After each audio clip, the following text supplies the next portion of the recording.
उमंग उत्साह को नया संसार दो, अपने सपनों को नया आकार दो, भरो परों में ताकत परवाज बनो, अपनी उड़ान को नया विस्तार दो। इन्हीं सुंदर पंक्तियों के साथ मैं किरण अपने YouTube चैनल साहित्यिक सौष्ठव में एक बार पुनः आप सभी का हार्दिक स्वागत करती हूँ। कल के वीडियो में हमने कक्षा 8 वसंत भाग 3 में पाठ नंबर 7 जिसका शीर्षक है क्या निराश हुआ जाए से संबंधित कुछ गद्यांश देखे थे। इसके आगे का पाठ हम शुरू करते हैं आज। अभी तक के पाठ में हमने देखा कि लेखक हमारा ध्यान इस विचार की तरफ आकर्षित करना चाहता है कि हम विभिन्न बुराइयों और चारित्रिक पतन या नकारात्मकता को इतना ज़्यादा महत्व देते हैं कि उसके स्थान पर हम अपनी सकारात्मक दृष्टि खोते जा रहे हैं। अर्थात हम जीवन में दूसरों की बुराइयां ही गिनाने में लगे रहते हैं। कभी भी किसी भी व्यक्ति में अच्छाइयाँ हम देखने का हमारा प्रयास ही नहीं रहता है। तो उन्हीं से संबंधित अभी तक की बातों को आगे बढ़ाते हुए हम आगे पढ़ते हैं। लेखक यहाँ पर एक अपने जीवन में घटित घटना को याद करके हमारे सामने उपस्थित कर रहा है। एक बार रेलवे स्टेशन पर टिकट लेते हुए गलती से मैंने 10 के बजाय 100 रुपये का नोट दिया और मैं जल्दी जल्दी गाड़ी में आकर बैठ गया। लेखक कह रहा है कि मैंने जल्दबाजी में एक बार मैं जब यात्रा कर रहा था रेलवे स्टेशन पर रेल के द्वारा, तो 10 के जगह मैंने 100 का नोट दे दिया और जल्दी से ट्रेन निकल नहीं जाए इसलिए मैं डिब्बे में आके बैठ गया। थोड़ी देर में टिकट बाबू उन दिनों के सेकंड क्लास के डिब्बे में हर आदमी का चेहरा पहचानता हुआ उपस्थित हुआ। तब सेकंड क्लास डिब्बे में बैठने हर किसी व्यक्ति के बस का नहीं होता था, तो गिने चुने लोग होते थे, जिसके कारण जो टिकट बाबू था, मतलब जो टिकट काटने वाला था, उस बाबू ने वो सब व्यक्तियों को लगभग पहचानता था। तो वो दूसरे लोगों का चेहरा जानते हुए, सबको पहचानते हुए लेखक के सामने आकर उपस्थित होता है। उसने मुझे पहचान लिया और बड़ी विनम्रता के साथ मेरे हाथ में 90 रुपये रख दिए और बोला, यह बहुत बड़ी गलती हो गई थी, आपने भी नहीं देखा, मैंने भी नहीं देखा। और वो जो बाबू था वो कहता है कि भाई ये तो बहुत बड़ी गलती होगी कि आपने 10 की जगह मुझे 100 रुपये का नोट दे दिया और ना तो आपने ध्यान दिया और ना ही मेरा ध्यान तब रहा। उसके चेहरे पर विचित्र संतोष की गरिमा थी। मैं चकित रह गया कि लेखक जब देखता है कि भाई एक मामूली सा टिकट काटने वाला व्यक्ति भी इतना ईमानदार हो सकता है कि उसने ध्यान से याद से 90 रुपये वापस दिए। 10 रुपये के टिकट की जगह लेखक ने 100 रुपये दे दिए थे। तो इससे पता चलता है कि वो जो टिकट काटने वाला बाबू था वो बहुत ही ईमानदार व्यक्ति था और वो सारे पैसे टिकट के 10 रुपये काट करके बाकी 90 रुपये लेखक को दे देता है। और वो पैसे चुकाने के बाद उसके चेहरे पर बहुत ही संतोष के भाव थे कि लेखक कहता कि उसके चेहरे पे वो अब शांति, उसको इत्मीनान हुआ था कि हाँ उसने ये पैसे लौटा दिए। और लेखक उसकी इस बात को देख करके कि आज भी इतने लोग ईमानदार हैं, उससे प्रभावित होकर के वो चकित रह जाता, मतलब आश्चर्य होता है उसको कि वाकई ये व्यक्ति कितना ज़्यादा ईमानदार है। कैसे कहूँ कि दुनिया से सच्चाई और ईमानदारी लुप्त हो गई है। वैसी अनेक अवांछित घटनाएं भी हुई है, परंतु यह एक घटना ठगी और वंचना की अनेक घटनाओं से अधिक शक्तिशाली है। अब लेखक कह रहा है कि हम आजकल कहते हैं कि भाई सारी दुनिया ही खराब हो गई, सारे लोग खराब हो गए, तो कुछ बुरे लोगों के कारण हम ये नहीं कह सकते कि पूरी दुनिया से अच्छाई खत्म हो गई है या दुनिया में अब कोई अच्छा व्यक्ति बचा ही नहीं है। क्योंकि हाँ, इस जीवन में हमें प्रत्यक्ष परोक्ष बहुत सारे ऐसे चीज़ें हो जाती है हमारे साथ जिसके कारण हम टकराते ऐसे लोगों से कि हमारा अच्छाई और नेकी इत्यादि से हमारा भरोसा उठ जाता है। लेकिन उन कुछ बुरे लोगों के कारण हमें हमारे दिल और दिमाग में यह भावना नहीं बैठानी चाहिए कि सारे लोग बुरे होते हैं। ये आज भी जीवन में सच्चाई और ईमानदारी लुप्त नहीं हुई है, मतलब आज भी इस दुनिया में अच्छाई बाकी है। एक बार मैं बस में यात्रा कर रहा था, मेरे साथ मेरी पत्नी और 3 बच्चे भी थे।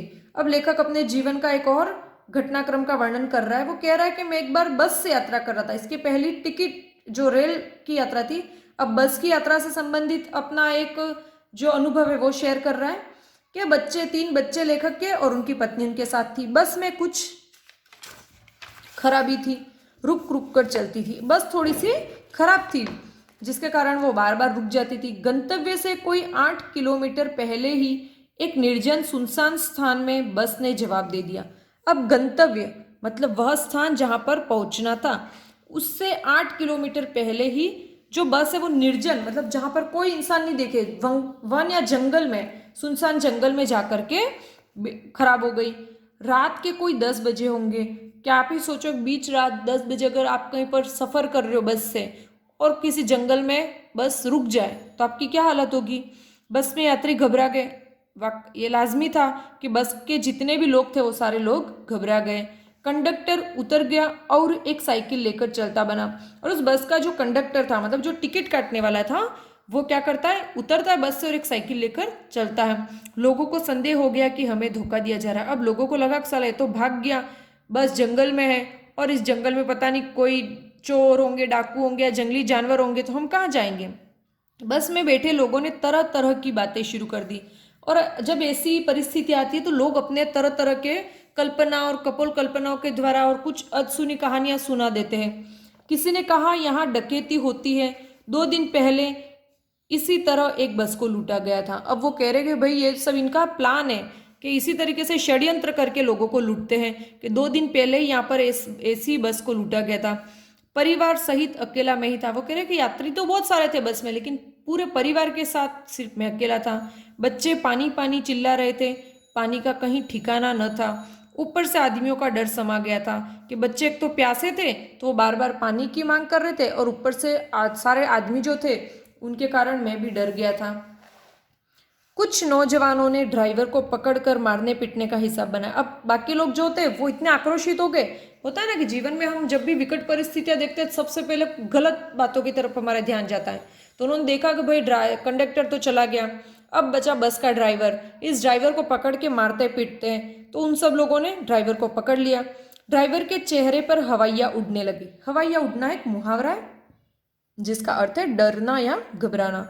जो ड्राइवर है उसने देखा कि भाई तो इतने सारे लोग हैं, मुझे मार पीट डालेंगे, तो बिल्कुल डर गया। लोगों ने उसे पकड़ लिया। वह बड़े कातर ढंग से, मतलब बहुत ही भयभीत ढंग से मेरी ओर देखने लगा और बोला।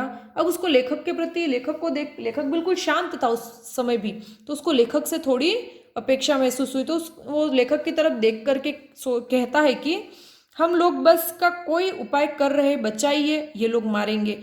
वो लेखक को विनती करता है कि भाई हम कुछ ना कुछ जुगाड़ कर रहे हैं बस का भी, ये लोग मुझे मार डालेंगे, आप बचाइए। डर तो मेरे मन में था, पर उसकी कातर मुद्रा देखकर मैंने यात्रियों को समझाया कि मारना ठीक नहीं है। लेखक कह रहा है कि डर तो मैं भी रहा था कि क्या होगा, पता नहीं परिवार के सहित ऐसे जंगल में गाड़ी खड़ी है, कहीं डकैत आ गए तो, कुछ गलत हो गया तो। लेकिन फिर भी उसने सारे यात्रियों को समझाया कि मारना पीटना किसी भी समस्या का हल नहीं हुआ करता, कि अगर हम जब भी ऐसी परिस्थिति आती है सीधा मार काट पे उतर जाते हैं, लेकिन कभी भी किसी को भी नुकसान पहुंचा करके हम अपना लाभ नहीं अर्जित कर सकते। परंतु यात्री इतने घबरा गए थे कि मेरी बात सुनने को तैयार नहीं हुए। लेकिन ऐसी परिस्थितियों में कोई एक समझाने का कितना ही प्रयास करे, लेकिन बाकी लोग कभी समझते नहीं है। कहने लगे, इसकी बातों में मत आइए, धोखा दे रहा है, कंडक्टर को पहले ही डाकुओं के यहाँ भेज दिया है। अब उन लोगों को लग रहा था कि कंडक्टर साइकिल लेके डाकुओं के पास गया है और ये सब हमको धोखा दे रहे हैं और यहाँ पर हम सबको लूट लिया जाएगा।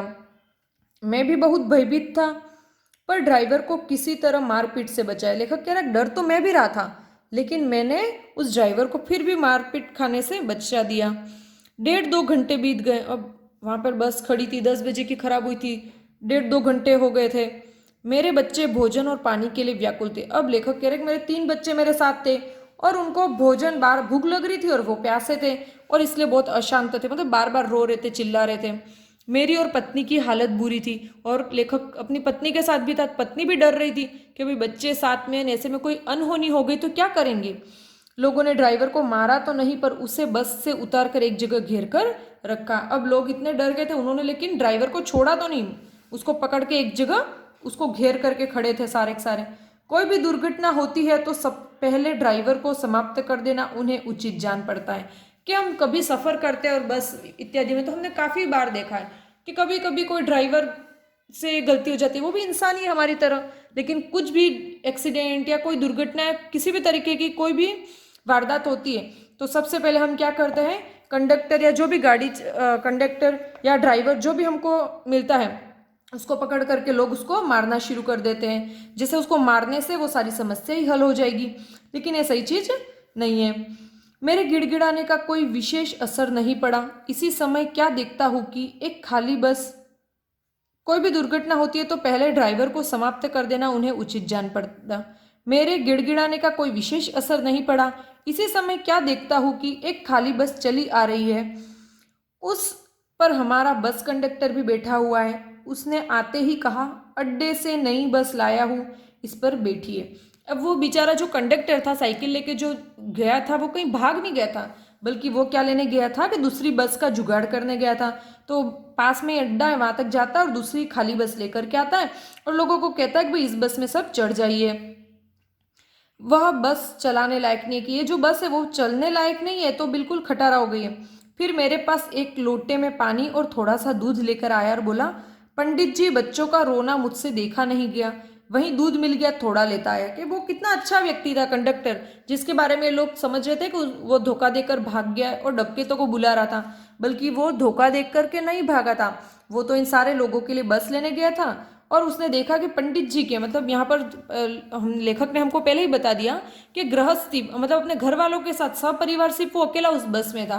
तो कंडक्टर ने जब से बैठा था बस में, तब से वो देख रहा था कि भाई ये इनके बच्चे बार बार प्यास की वजह से रो रहे थे, तो वो उन बच्चों के लिए दूध और पानी लेकर के आया था। यात्रियों में फिर जान आई। अब सारे लोग वापस से शांत हो गए। सबने उसे धन्यवाद दिया और जिस व्यक्ति को अभी तक बुराई कर रहे थे सब, और जिस व्यक्ति के बारे में भला बुरा कह रहे थे, उसके बारे में अब सब धन्यवाद देने लगे। तो इससे हमको ये सीख मिलती है कि जीवन में कभी भी हमें तुरंत ही किसी फैसले पर नहीं पहुंचना चाहिए कि कोई व्यक्ति अच्छा है या बुरा। उसका कोई एक निर्णय ऐसा नहीं होता है जो उसको अच्छा है बुरा साबित कर सकता है ना। तो किसी के भी बारे में हमें पूर्वाग्रह से ग्रसित नहीं होना चाहिए। ड्राइवर से माफ़ी मांगी और 12 बजे से पहले ही सब लोग बस अड्डे पर पहुंच गए और सब ने ड्राइवर से भी माफ़ी मांगी, क्योंकि वो तो उसको तो मारने ही वाले थे। और फिर उस ड्राइवर ने 12 बजे से पहले बस को नियत स्थान पर पहुंचा दिया।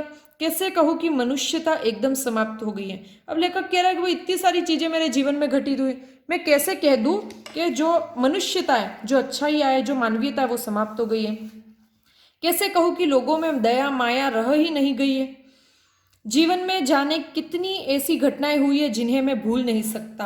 कि वो कह रहा है मेरे जीवन में बहुत सारी घटनाएं हुई, चाहे वो अच्छी हो चाहे बुरी, लेकिन मैं इन अच्छी बातों को कभी भूल नहीं सकता। ठगा भी गया हूँ, मतलब बहुत सारे लोग ऐसे भी जिन्होंने मुझे ठग लिया, जिन्होंने मेरे पैसे हड़प लिए, धोखा भी खाया है, परंतु बहुत कम स्थलों पर विश्वासघात नाम की चीज मिलती है। केवल उन्हीं बातों का हिसाब रखो जिनमें धोखा खाया है, तो जीवन कष्टकर हो जाएगा। परंतु ऐसी घटनाएं भी बहुत कम नहीं है जब लोगों ने अकारण सहायता की है, निराश मन को ढांढस दिया है और हिम्मत बंधाई है। कि हम जीवन में जो भी हमारे साथ गलतियां होती है या हमारे जीवन में हम जो धोखा खाते हैं, उन चीज़ों को तो जिंदगी भर याद रखते हैं, लेकिन ऐसे भी लोग हमसे टकराए जिन्होंने बिना कोई स्वार्थ के हमारी मदद की है, या जब हम दुखी थे तो हमको संभाला है, हमें हौसला दिया, लेकिन हम उन अच्छी बातों को कभी भी जीवन में याद नहीं रखते और हमेशा बुरी बातों को या निराशा भरे भरे भावों को लेकर रोता रहता है व्यक्ति। कविवर रविंद्रनाथ ठाकुर ने अपने प्रार्थना गीत में भगवान से प्रार्थना की थी कि संसार में केवल नुकसान ही उठाना पड़े, धोखा ही खाना पड़े, तो ऐसे अवसरों पर भी हे प्रभु मुझे ऐसी शक्ति दो कि मैं तुम्हारे पर संदेह न करूं।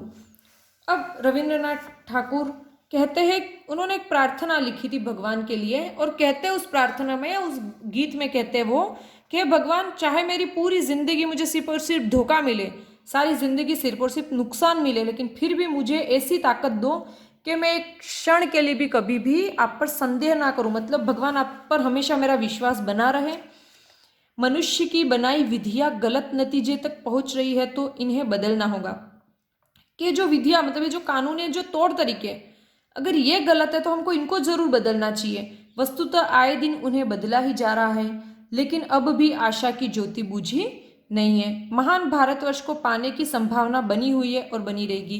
कि हम हमारे देश में देख रहे हैं कि नित नए कानून बन रहे हैं, नित नई चीजें हो रही है, लेकिन सबका लक्ष्य एक ही है कि भारत को एक श्रेष्ठ या फिर से जगत गुरु बनाने की प्रयास है।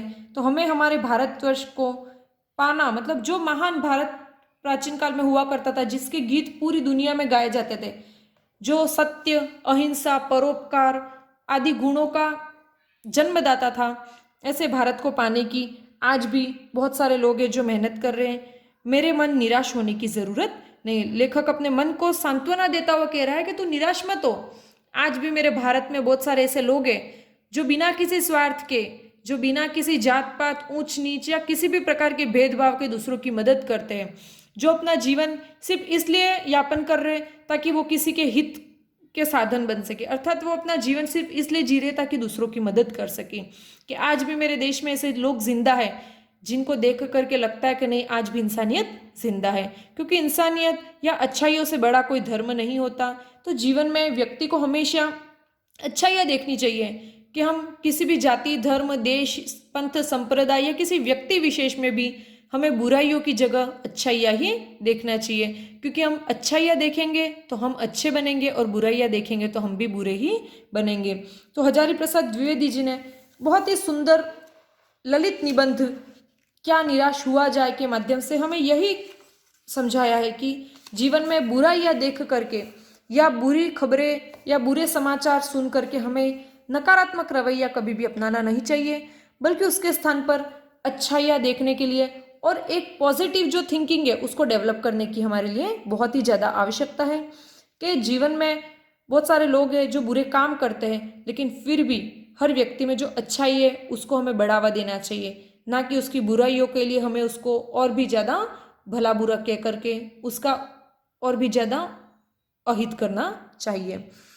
आशा करती हूँ आपको ये पाठ समझ में आया होगा। बहुत ही सुंदर पाठ है और इस पाठ के माध्यम से आप लेखक जो हमसे अपेक्षा रखता है या हमको जो सीख देना चाहता है वो हम सब ग्रहण करें। इसी के साथ मैं अपनी वाणी को विराम देती हूँ। अगर वीडियो पसंद आया तो प्लीज़ इसको लाइक कीजिए तथा अपने दूसरे साथियों के साथ इसको शेयर करना ना भूलें। धन्यवाद।